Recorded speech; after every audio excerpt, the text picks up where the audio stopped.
Boa noite, gente. Bom, enquanto fica pronto o microfone, vai na voz mesmo, enquanto ela aguentar. Primeiramente, um prazer, mais uma vez, estar aqui. Prazer ver essa casa tão repleta de pessoas encarnadas e certamente desencarnados também. Opa, então agora sim. Tá me ouvindo aí? Tá funcionando? Ok? Então tá bom. Tá ligado? Tá? Tô sem. Tá? Ok. Tá baixo. Ah, tá. Depois sobe um pouquinho para nós. Ok? Bom, vamos lá então.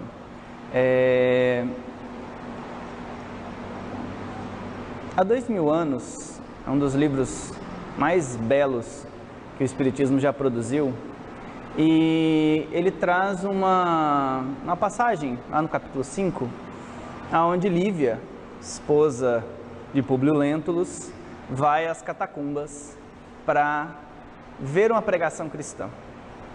Chegando lá, o que acontece?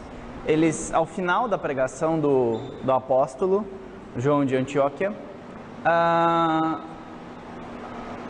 os romanos, os centuriões, fazem uma espécie de cerco e invadem o templo, porque naquela época o cristianismo era proibido ainda.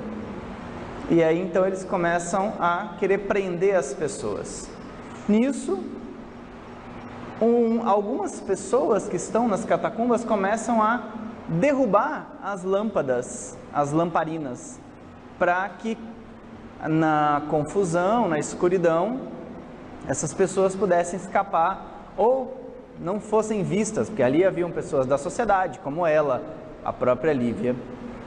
Nesse momento, o pregador desce do palco e diz então a todos aqueles que estavam fazendo aquilo: Jesus já disse: faça brilhar a vossa luz e não colocai a candeia debaixo do alqueire.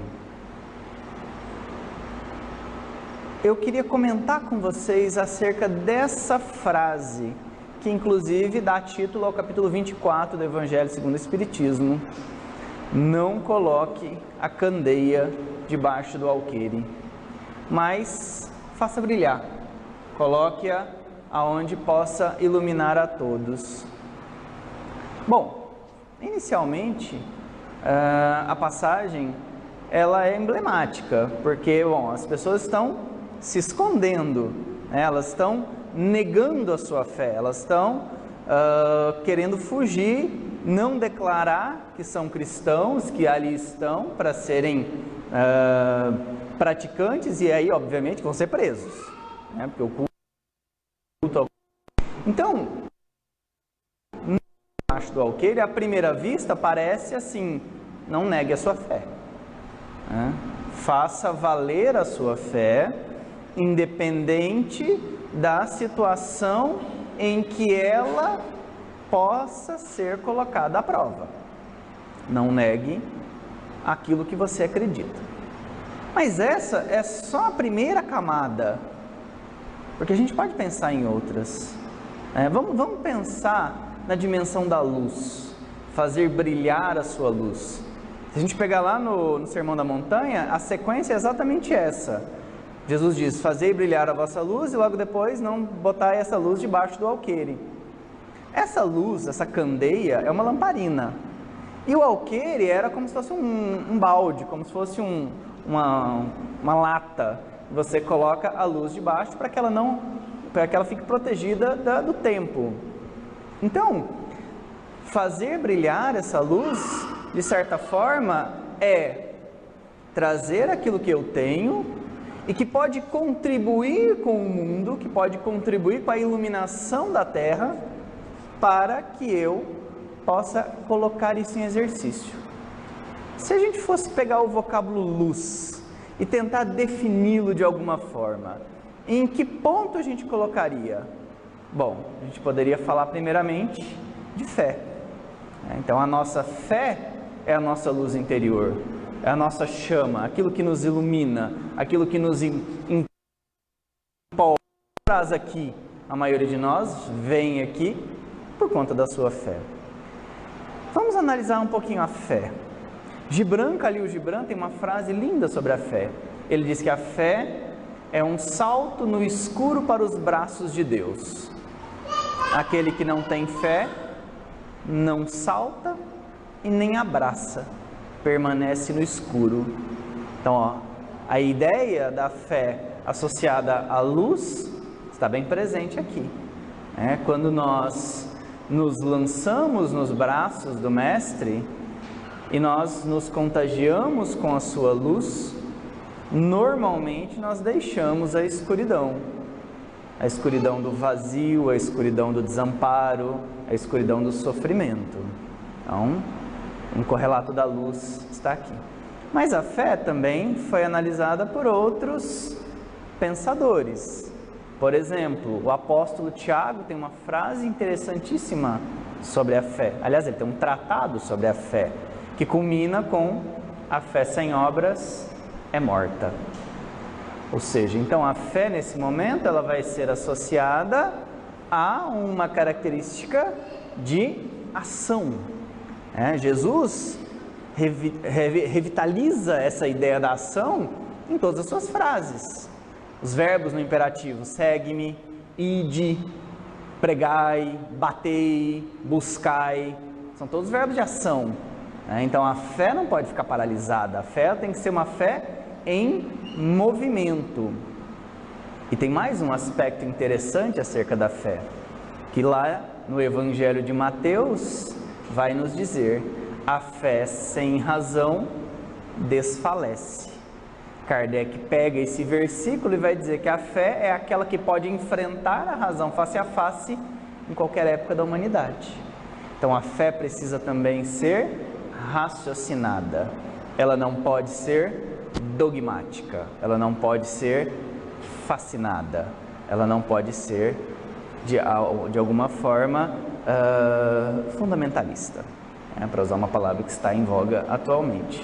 Então, pegando essa tríade da fé, nós vamos analisar um outro aspecto dessa passagem, que é não colocar a candeia debaixo do alqueire, que fala, e é o vocábulo mais corrente, da divulgação do cristianismo.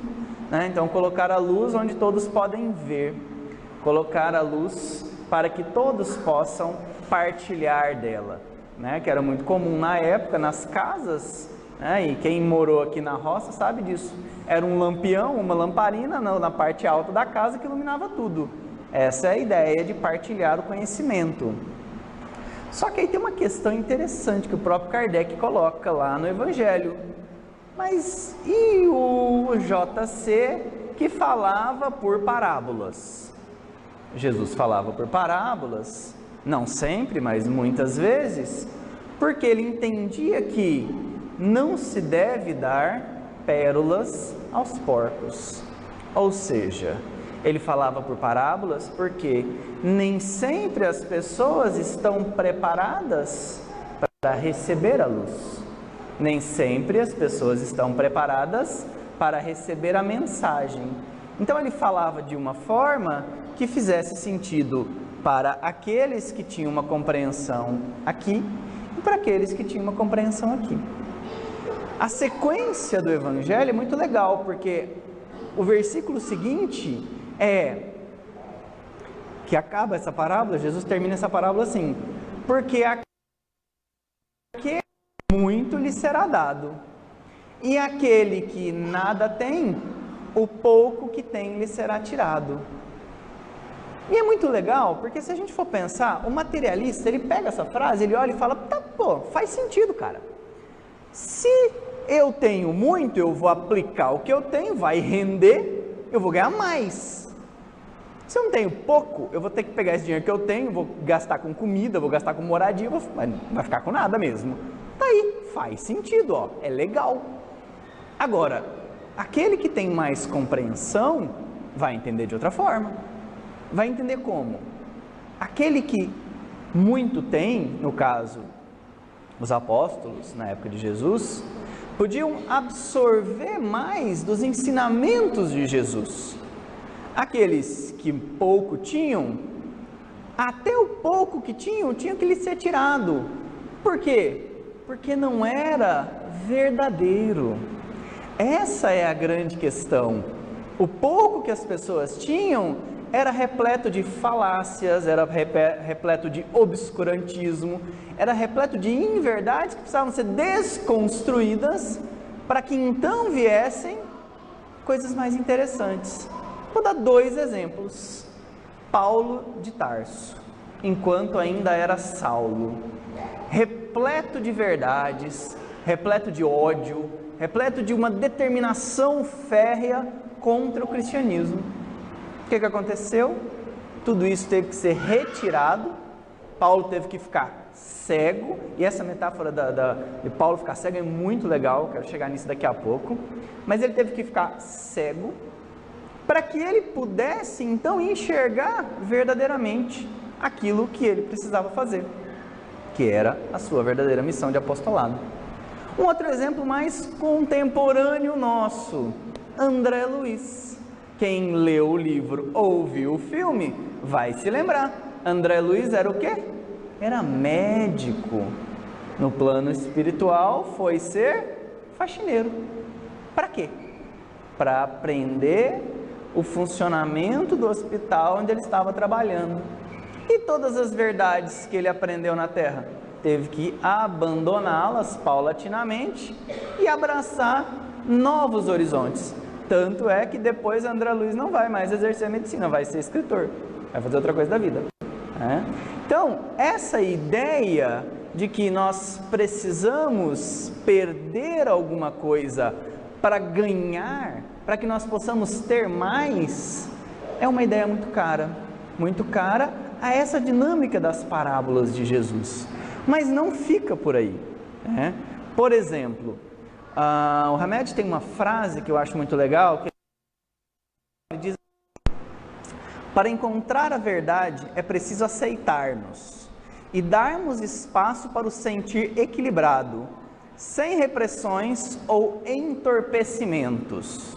Olha que interessante, dar espaço para um sentir equilibrado. O que é esse sentir equilibrado? Esse sentir equilibrado é um tempero das nossas atitudes que normalmente são hostis, que normalmente são volta, aquela coisa vem e vai, para algo que é mais reflexivo. E ele segue dizendo mais: o que vemos e o que ouvimos pode nos enganar. Então é preciso que nós saibamos extrair aquilo que há de essencial nas coisas. E aí eu vou dar 2 exemplos também. Vocês devem ter visto que hoje o céu está levemente estrelado. Se você olha para uma estrela, você diz: bom, aquilo ali é um planeta, é uma estrela, é um cometa. Pode não ser nada. Aquela estrela pode ter desaparecido há milhares de anos. E o resquício das luzes dela, da luminosidade dela, chega até nós. Quando você olha para um arco-íris, o que você vê? Cores. Não tem nada ali. É ar úmido e reflexo da luz do sol. Então aquilo que nós vemos é enganoso. Então muitas vezes é preciso cerrar os olhos. É preciso que a gente volte a nossa percepção para o mundo interior. E essa é uma metáfora muito interessante, porque são vários que jogam com isso. Por exemplo, o mito da caverna, Platão. Então, quanto tempo foi necessário que eu visse sombras para que eu pudesse enxergar a luz? Saramago, com o seu ensaio sobre a cegueira. Quando que aquelas pessoas saíram da superficialidade das suas vidas? Quando ficaram cegas. Mais recentemente a Netflix lançou um filme também que brinca com essa metáfora, que é o Bird Box, que é essa ideia de que eu não posso ver, porque se eu vir, alguma coisa de ruim vai acontecer comigo. Então a ideia de você ficar cego como Paulo ficou é uma ideia muito interessante. E Hamed, ele tem uma frase que diz isso, que ele diz assim: é preciso que nós... deixa eu achar a frase do Hamed aqui. Para compreender as dádivas de Deus, às vezes é necessário cerrarmos os olhos para tudo que nos rodeia e abandonarmos a nossa síndrome de onipotência e inflexível obstinação. Ou seja, a gente precisa se libertar das nossas verdades. Nós precisamos nos libertar daquilo que nós trazemos desde muitos anos. E aí vem uma outra questão que ele disse lá em cima: muitas coisas que nós ouvimos são ruins. Muitas coisas que nós ouvimos ao longo da nossa vida, infelizmente, nos fazem mal. Por que nos fazem mal? Nos fazem mal porque nossos pais não são perfeitos. Nunca foram, nunca serão. E por não serem perfeitos, muitas vezes eles não sabem lidar com as nossas emoções. Então você era uma criança que expressava o seu afeto e foi tolhida, porque seu pai não tinha tempo, porque sua mãe não tinha tempo. Você era uma criança que expressava o seu medo, a sua dor, e de alguma forma recebeu uma reprimenda, uma chacota por isso. O que acontece? Aquilo fica gravado no psiquismo da criança, mas fica gravado no psiquismo da criança de tal maneira que ela vai achar pelo resto da vida que ela não deve demonstrar suas fraquezas, ou os clássicos: homem não chora. Não? Por quê? Bobagem é essa. Então nós, metade dessa sala, não tem uma das capacidades mais importantes do ser humano, que é o choro. Aliás, que o choro nos conecta com a nossa energia mais interior, e nos salva da agressividade e da violência, que é uma das características do cotidiano. Nós vamos dizer: a sociedade está violenta, é verdade.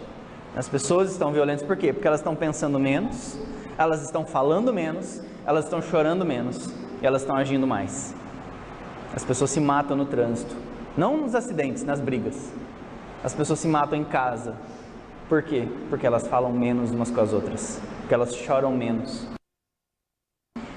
Não chora é privá-lo de uma capacidade básica de lidar com suas próprias emoções. E aí onde é que ele vai lidar com elas? Nas atitudes, na força. Se eu não posso chorar para demonstrar minha atitude, é minha ação: agredir. Então essas crenças limitantes é que nós vamos trazendo e que nós precisamos perdê-las para que nós possamos fazer brilhar o quê? A nossa luz. Nós precisamos saber que muitas das coisas que nós ouvimos, elas não são para nós, e nós precisamos recusá-las. E hoje, não só na infância, mas hoje o mundo está aí para dizer para você: olha, não faça tal coisa, não vai dar certo, isso não é bom, para que você vai sequer tentar? E nós precisamos recusar isso. E aí tem uma história legal, que é uma outra história de Jesus, que é a história da parábola do cego de Jericó. Vocês conhecem a história, mas eu quero contar um fragmento dela para vocês. O nome desse cego, para quem não sabe, é Bartimeu. E Bartimeu estava então mendigando. Por quê? Porque na época não existiam políticas inclusivas, não existia cotas para deficientes. Então, o que restava a uma pessoa que era cega de nascença? A mendicância, ou isso, ou a morte. Então ele estava na via pública em Jericó. Jericó é um porto, uma cidade portuária, uma cidade muito animada, mas cheia de problemas, como todos os portos. E lá estava Bartimeu quando Jesus vem passando, e a multidão vem atrás, vem andando junto com ele, e vão se acotovelando, aquela coisa, para ver Jesus. Então Bartimeu fica sabendo e vai até onde Jesus está, no meio da multidão, e ele, não sabendo quem é Jesus, ele é cego, lembrando, que ele é cego, ele grita: Jesus, filho de Davi, tende piedade de mim. O que é que ele escuta da multidão? cala a boca, vai embora daqui, sai daqui. A multidão então expressa, como nós expressamos desde aquele tempo até hoje, nossos preconceitos contra a diferença, né? Porque ele era cego, porque ele era mendigo, ele era pobre e não podia estar ali. É como se Jesus fizesse esse tipo de diferença, mas nós fazemos, né? Jesus não, mas nós fazemos. Então Bartimeu escuta aquela vaia, né? Aquela saraivada de impropérios, dizendo: olha, some. O que é que ele faz? Ele acredita naquilo? Ele toma aquilo para si? Não. Ele grita de novo: Jesus, filho de Davi, tende piedade de mim. E aí Jesus escuta. Nessa hora Jesus escuta. Que é assim, né, gente? Jesus espera alguma coisa de nós. Ele espera que a gente insista. Ele espera que a gente vá atrás. Ele espera que a gente faça a nossa parte. Ele espera que a gente não coloque a candeia embaixo do alqueire, mas que faça brilhar a nossa luz. E vai e faz aquela pergunta clássica que Jesus gostava de fazer: e aí, qual é? Ou, traduzindo para os tempos antigos, que queres que eu faça? Prefiro a versão mais moderna, né? E quando Jesus pergunta para ele: e aí, qual é a tua? O que você quer? Ele fala, né? Eu quero voltar a ver. E Jesus diz então: pois bem, e faz ele voltar a ver. E aí o que ele faz? Aí ele faz um negócio muito interessante, que eu acho interessante porque vale a pena contar. Na Roma Antiga, tinham pessoas que tinham indumentárias específicas para mendigar, como se fosse um uniforme, né? E aí ele abandona o seu uniforme de mendigo. Ou seja, o cara mendigou a vida inteira, ele solta e deixa a sua túnica de mendigo e vai seguir Jesus. Ou seja, ele não dá importância para aquilo que ele ouviu, e ele se lança numa tarefa completamente nova, completamente inédita, que é a tarefa de então agora seguir Jesus. Visto na vida, a primeira coisa que ele vê é Jesus, segue com ele. Bom, esse aproveitou a oportunidade, né? E nós? Será que nós estamos aproveitando também a nossa oportunidade? Mas quero voltar lá na candeia debaixo do alqueire, né? Fazei brilhar a vossa luz, João 8:3. Eu quero voltar nessa luz. Então a primeira coisa que a gente pode pensar na luz é a fé. Qual é a outra forma de fazer brilhar a nossa luz? As nossas capacidades, os nossos talentos. Olha como é que as coisas são legais. Essa é uma parábola que está lá no Sermão da Montanha, da candeia debaixo do alqueire. Ela termina com: e aquele que tiver muito, muito lhe será dado, aquele que não tiver nada, um pouco tem lhe será tirado, ok? Beleza? A parábola dos talentos termina como? Da mesma forma, exatamente igual. A última frase de Jesus na parábola dos talentos é: porque aquele que tiver muito, muito mais lhe será dado. Então, aquele que ganhou 10 talentos vai ganhar mais o talentinho lá do que ficou 100. Por quê? Porque essa é uma outra forma de pensar na nossa luz. O que é que eu estou fazendo com os talentos que Jesus me confiou? Será que eu estou utilizando esses talentos? Será que eu estou usando esses talentos em prol da iluminação? Da iluminação de quem? Bom, se possível, pelo menos da sua. Mas se for já, essa parte for tranquila, de preferência também dos outros, né? Porque nós estamos aqui para aprender. Para aprender a fazer o bem, né? Frase clássica do Espiritismo: o mal se propaga muitas vezes pela inércia, em algumas traduções pela timidez das pessoas de bem. Então, ou seja, os nossos talentos, eles são para serem utilizados. Eles estão aí para serem colocados à disposição do nosso aperfeiçoamento, da nossa melhoria. E é interessante porque a perspectiva da utilização dos talentos, ela começa normalmente numa perspectiva extremamente troquista, né? Da barganha. Então eu vou fazer uma caridade aqui para ganhar uma ali. Vou no centro hoje, vou fazer uma prece, vou tomar um passo, vou passar a semana bem. Vou fazer tal coisa para que vai ser, depois eu peço para Jesus, dizer, ó Jesus, estou fazendo lá, estou trabalhando lá no centro. Essa perspectiva troquista é a primeira, né? Ela precisa caminhar, ela precisa o quê? Evoluir, né? Essa é a ideia. Então, os talentos, primeiro a gente usa pensando em quem? Nossa, claro, isso é normal, é natural. É desejável que seja assim.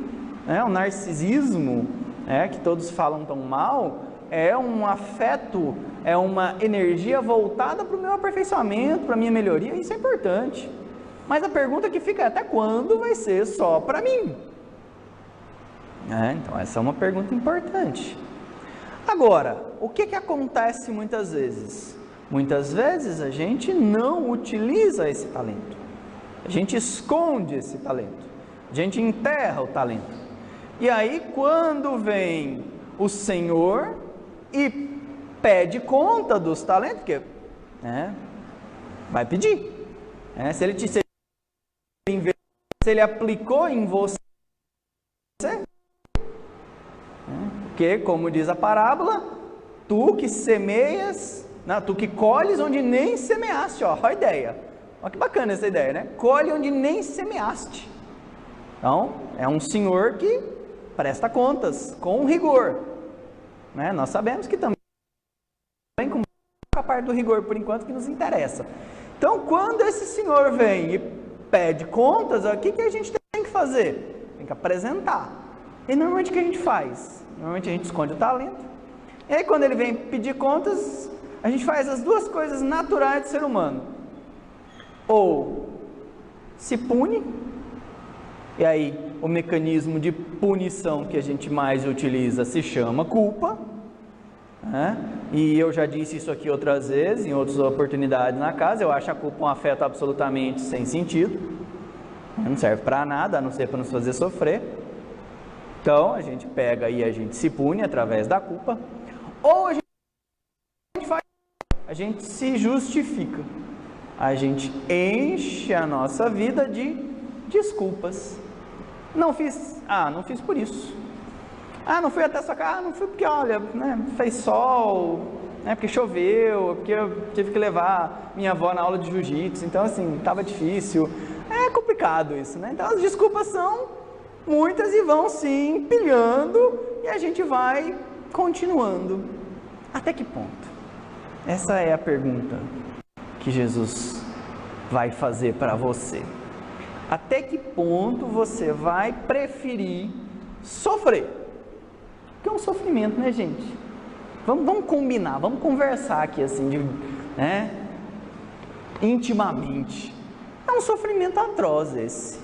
Ficar se justificando o tempo todo, brigando com a consciência, que diz, olha, você devia estar fazendo outra coisa. Ou então ficar se culpando, falando, realmente eu sou uma droga, eu não presto. Então essa ideia é muito interessante, Foi o que o servo lá da parábola dos talentos fez, Ele disse, olha, Senhor, eu sei que o Senhor vai brigar comigo, porque realmente eu sou um servo mau. Começou a se culpar, aí ele começa com a justificativa, mas ele ganhou mais, mas eu fiquei com medo porque eu sei que o Senhor é um servo, é um Senhor severo. Ou seja, a gente vai criando um castelo de justificativas. Para quê? Para não fazer brilhar a nossa luz. Tá, e como que a gente faz isso então? Bom, como que a gente faz isso? Aí eu fui lá em Emmanuel é um cara legal, né? E ele diz assim, acender uma vela, Emmanuel faz várias análises sobre essa tal dessa candeia no candeeiro. E uma delas eu achei muito interessante, que ele diz assim, olha, no atual estado de coisas turbulentas e ansiosas, está descrevendo a nossa vida, né, gente? Bem assim, seja a frase calmante que diminui a aflição ou o copo de água que alivia o tormento. Então não está difícil, né, gente? Olha, no atual estado de coisas turbulentas e ansiosas, o que é que você precisa oferecer?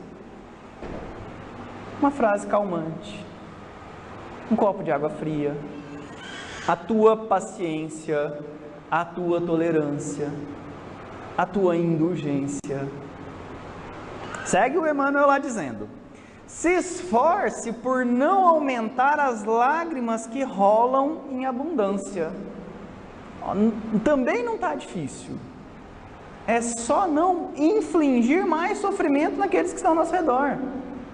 É só, ele não está pedindo muito, está dizendo que o que a gente não pode é ser algoz do outro, o que a gente não pode é ser tormento da família, o que não pode é ser aquele amigo chato, o que não pode é ser a pessoa que incomoda todo mundo, que faz os outros sofrerem. Não, eu estou legal, estou ótimo, mas todo mundo ao redor está sofrendo.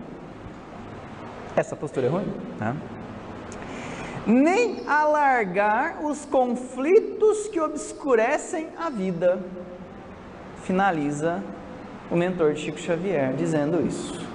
Nem alargar os conflitos que obscurecem a vida. Ou seja, nesse universo tão conflituoso, de tantos desencontros, que nós não sejamos esse que vai colocar mais lenha na fogueira. Fazendo isso aqui, regrinhas absolutamente práticas, evidentemente não são as únicas, há muitas outras, nós começamos a utilizar bem a nossa luz. E aí o Hamed vai dizer assim para nós, sobre essa questão dessa caminhada em direção à nossa luz. O templo da compreensão do sagrado, ou seja, compreender isso que Jesus está nos trazendo, para que a gente possa nos encher de verdades, não está em percorrer um caminho florido numa planície tranquila. Evidentemente não estaria, senão não estaríamos nenhum de nós aqui nessa situação. E sim, está em escalar o cume de uma montanha, onde se passa pelas trilhas íngremes da inspiração e pelas sendas estreitas da introspecção. Ou seja, o que Hamed está nos dizendo? Está nos dizendo que a caminhada é morro acima. Não sem razão, esse trechinho que eu acabei de tirar, né, não tirar a candeia debaixo do alqueire, aqueles que têm muito, muito ganharão, estão lá no sermão da montanha. Não é o sermão da planície, não é o sermão do caminho tranquilo, é o sermão da montanha, é lá em cima, é para subir, e para subir haja esforço. Então, gente, esse é o convite do Mestre. Convite é a inspiração através da prece, através da vigilância e, para além da inspiração, a introspecção, o autoconhecimento, voltar para dentro de nós, buscar aquilo que há de mais precioso, que está aqui, que está aí, que está aí, que está em cada um de nós e que a gente pode despertar. E aí eu queria encerrar fazendo um contraponto com o cidadão lá que enterra o talento, depois se pune e se justifica. A Joana tem uma frase que eu acho maravilhosa, que ela diz: o ser consciente não se pune e nem se justifica, apenas se transforma. Que nós possamos parar com essa bobagem de nos punir, de se justificar e começar esse processo, que é o longo, montanhoso, mas certamente maravilhoso processo de transformação interior. Que Jesus abençoe cada um de nós.